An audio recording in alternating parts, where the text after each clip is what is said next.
یک انسان را اگر معرفی کردنی شوید، فضل و بزرگی اونو به مردم داناندنی شوید، از کجا شروع میکنید؟ رأس الفضائل العلم، در کتاب مجموع فتاوا آمده است که رأس فضیلت، سردام فضیلت علم است. یک انسان اگر تعریف کردنی باشید به صفتهایش، از همه صفت بزرگی همون انسان علم است. یا ولی ما از علم شروع میکنیم. امام ابو حنیفه چه علم داشتن، چقدر علم و منزلت داشتن و کی به طلب علم شروع کردن. سأله الشعبی الی من تختلف، عالم بزرگوار شعبی رحمت الله علیه گفتن که الی من تختلف، ای ابو حنیفه و نزد کی میروی، از کی علم میآموزی؟ قال الی السوق، من گفتم بازار میروم، در بازار تجارت میکردم. قال اطلب العلم، علم آموز. این یعنی اولی که یعنی و قلب ایشان علم الهام کرده شد با نصیحت امام شعبی. ایشان را وصیت کردن که اون وقت عراق مکان علما بود، معدن علما بود. ببینید از 4 امام های بزرگ 3 تای آنها از عراق هستند. امام ابو حنیفه، امام شافعی، امام احمد، اینا همشون عراقی هستند. اما امام مالک اهل مدینه بودن. یعنی 3 امام از عراق. عراق مملوئی از علما بود. بصره، کوفه، بغداد پر از علما بود. واسط. اینچنین شاگردشان زفر ابن هذیل، یکی از بزرگترین شاگردانشان زفر است. سال 158 هجری، یعنی بنی 8 سال امام ابو حنیفه از دنیا گذشته است. میگن که سمعت ابا حنیفه یقول، من امام ابو حنیفه را شنیدم که میگفتن که كنت انظر فی الکلام حتی بلغت فیه مبلغ یشار الی فیه بالاصابع. من در علم کلام به یک مرتبه رسیده بودم که با انگشت نشان داده میشدم. یعنی بسیار عالم معتبر در علم کلام، یعنی علم فلسفه، فلسفه یونان که او اساس گذارش افلاطون و ارسطو، اینا پیش از میلاد عیسی هزارها سالها پیشتر زندگی کرده بود. انتیک یونان که این در یکی از زمانهای خلفای مسلمان ها معمول به زبان عربی ترجمه شد و بسیار سبب گمراهی مسلمان ها شد. بنابراین بعضی علما گفتن که من گمان میکنم که الله تعالی معمول رو نمیبخشد، به سبب همین جنایتی که تا آخری یعنی به تمام مسلمان ها این جنایتش سرایت کرد. ترجمه کردن کتاب‌های منطق از زبان یونانی به زبان عربی. خلاصه امام ابو حنیفه هم به همون علم عراق که مردمی اهل منطق و اهل فلسفه بودن، در عراق گمراه ها هم زیاد بود. در طول تاریخ تمام مذهب‌ها در عراق وجود داشت. در دمشق کمتر به هم دیگر نزدیکی داره، سرحد داره. خلاصه امام ابو حنیفه میگفتن که من در علم کلام به درجه رسیدم که با انگشت نشان داده میشدم، یعنی بسیار به درجه بالا. و كنا نجلس بالقرب من حلقه حماد ابن ابی سلیمان، ما در نزد مجلس حماد ابن ابی سلیمان می نشستیم. حماد ابن ابی سلیمان فقیه، علم فقه تعلیم میداد به مردم. حضرت امام ابو حنیفه هم در نزدیکی های همون حلقه حماد در مسجد، نزدیکی های مسجدش نشسته به مردم علم کلام درس میداد. اطرافشان مردم زیاد بود. فجاءتنی امرأة یوم، یه روز یک زنه که به نزدم اومد. مردم نمیشناسد، یعنی سلا دارید، ریش دارید، درس میگوید، در گردتان مردم که هست فکر میکند که شما عالم هستید، یعنی عالم دین هستید، علل خصوص ظاهری دینی دارید. این بیاد بیچاره ها یکم مسئلهش چی است؟ طلاق است. یعنی امروز از همه سوالی که ما بسیارتر پرسیده میشیم و مردم با ما بسیار مراجعت میکنن این مسئله طلاق است. یه زن آمد گفت که رجل له امرأة امه، مرد زنی کنیز دارد. کنیز یعنی چوری، غلام دختر دارد.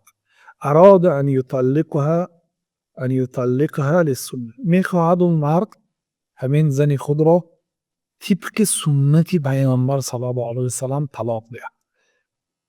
خیلی که ابن مسعود گفتن من طلق لسنت فلا یندم، کسی که اگر طبق سنت طلاق دهد پشیمان نمیشه.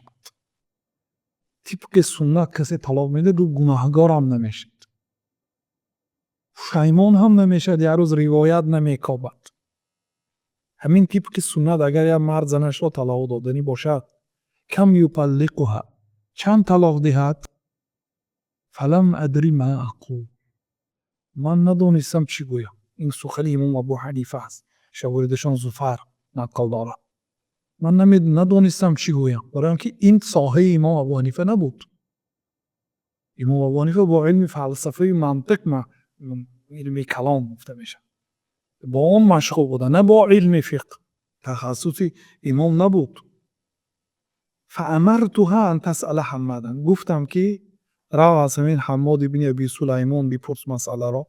ثم ترجع و تخبرنی، سپس برگرد و جواب سوالات رو به منم خبر ده، مرا هم از این فتوا آگاه کن. اون زده کرد. فسألته، اون زن رفت بعد حضرت حماد ابن ابی سلیمان را پرسید. فقال، حماد گفت که یطلقها و هی طاهر من الحیض والجماع تطلیقا، یعنی اگر طبق سنت طلاق دادنی باشد در یه حالت طلاق میدهد که اون زن از حیض پاک شده باشد و اینچنین از جماع هم پاک باشد. بعد اینکه از حیض پاک شد جماع نکرده، این طلاق میدهد.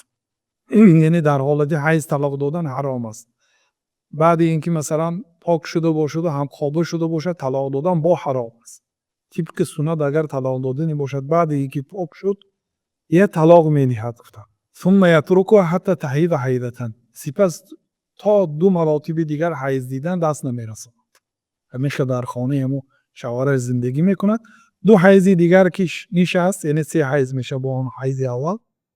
بعد از اون عده‌اش که برآمده میرد از خانه این شوهر، برای شوهرها دیگر آماده میشه. میتوند همین که از خانه این برآمد و عده‌اش که برآمد میتونه شوهر کند بگاه شبکه. فیلا اغتسل تحلل للذة، وقتی که از همین یعنی که عادت ماهانش که غسل کرد برای شوهرهای نو پاک میشه. فرجعت فاخبرتنی، این کامپیر اون زن برگشت و برای من خبر داد. میگویم ابو حنیفه رحمت الله علیه. فقلت لا حاجة لی فی الکلام، بعد گفتم که من دیگر به علم کلام حاجت ندارم. هكذا اخذت نعلی فجلست الى حماد، پایافزالامو گرفتم و رفته به حلقه حماد نشست. فكنت اسمع مسائله، سپس مسئله هایی که حماد تعلیم میداد گوش میانداختم. فاحفظ قوله، سخنهایش رو حفظ میکردم. ثم یعیدها من الغد، اگاه با همین سخنها را تکرار میکرد. فاحفظ و حفظ میکرد. و یخطئ اصحابه، شاگردانش خطا میکرد و من باشم درست جواب میدادم. فقال لا یجلس فی صدر الحلقه بعدای غیر ابی حنیفه، حماد ابن ابی سلیمان گفت که در روبروی من در صدر مجلس، در همین روبروی من در مجلسی بهترین غیر ابو حنیفه دیگر کس نشد. چون که علکی بهترین اهل مجلس شد، بهترین شاگردان حماد شدن علکی. میگن که فصحبته 10 سنین، 10 سال همین خیلی هر روز آمده به مجلسش می نشست. 10 سال هم صحبتی کردم، 10 سال علم گرفتم. ببینید. ثم نازعتنی نفسی الطلب لیگوی اعظم، سانی نفسی من طلب کرد که رئیس شد. یعنی در مجلس نشستین همچون یک شاگرد. اگر حلقه نهاک شد حلقه این کس رئیس میشن، یعنی فرمانده و سردار راهبر میشه. همین چیز نفسم همین چیز را خواست و فاحببت ان اعتزله و اجلس فی حلقه لنفسی، دوست داشتم که مجلسی علاقه شما خودم درس دهم برای طلبه ها.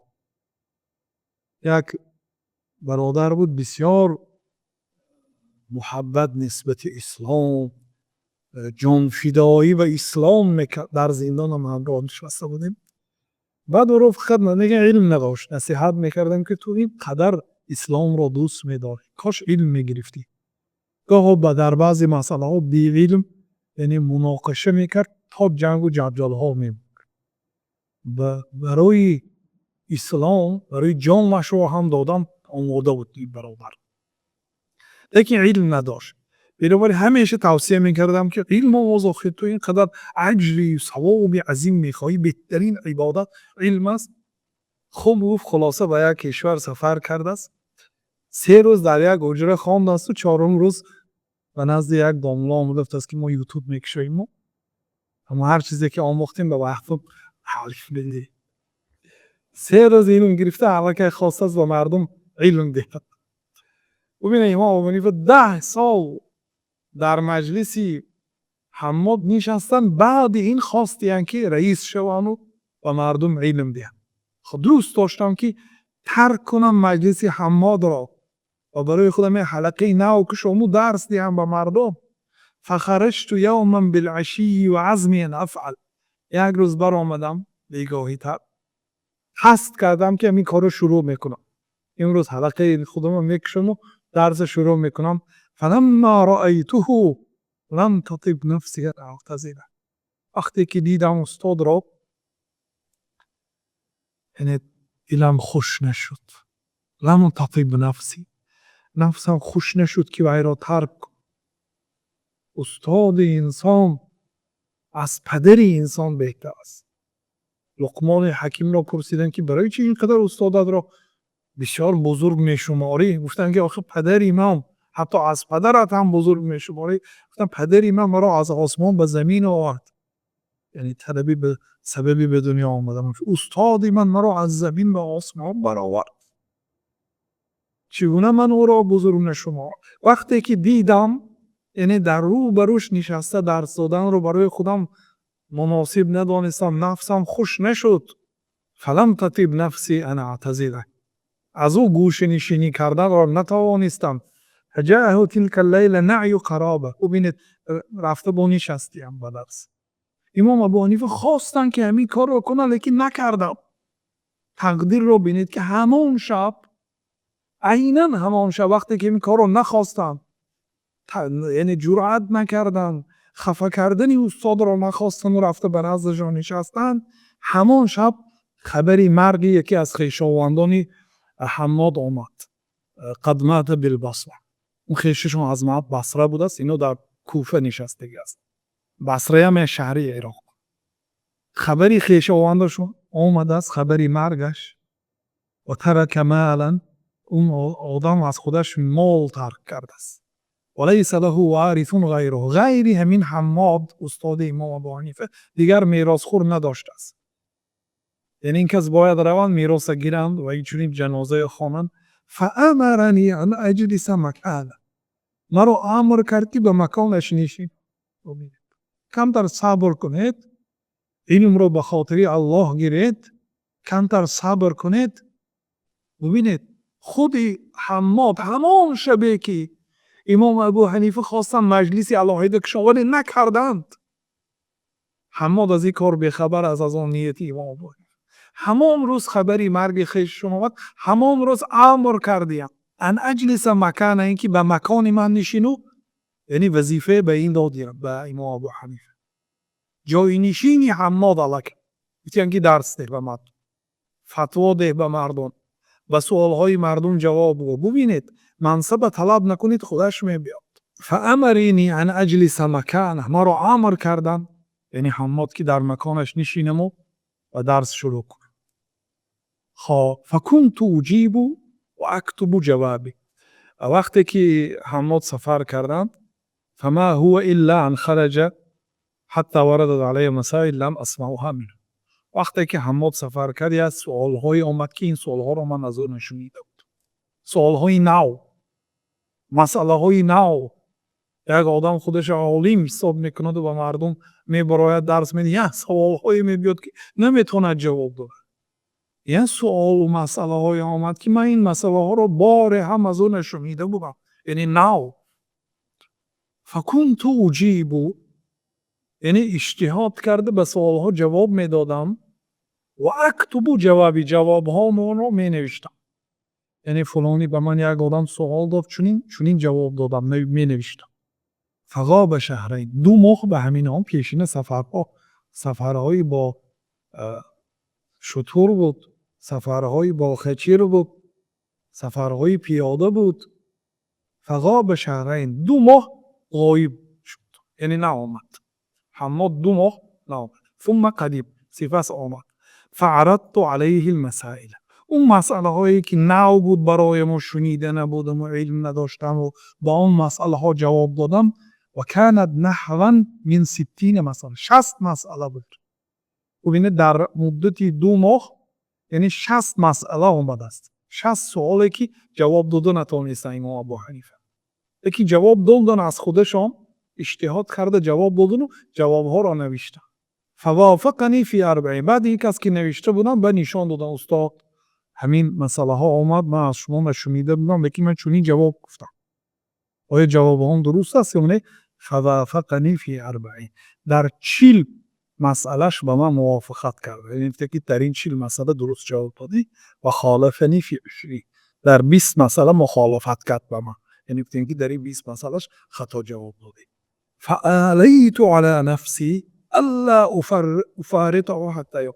پس نیت کردم در قرارات قلبم که عزم کردم که تا وفات حماد دیگه حماد جدایی نمیکنم، یعنی همیشه ملازمت میکنم، همیشه در مجلسش میشینم، از او علمی آموزم تا مادامی که زنده هست.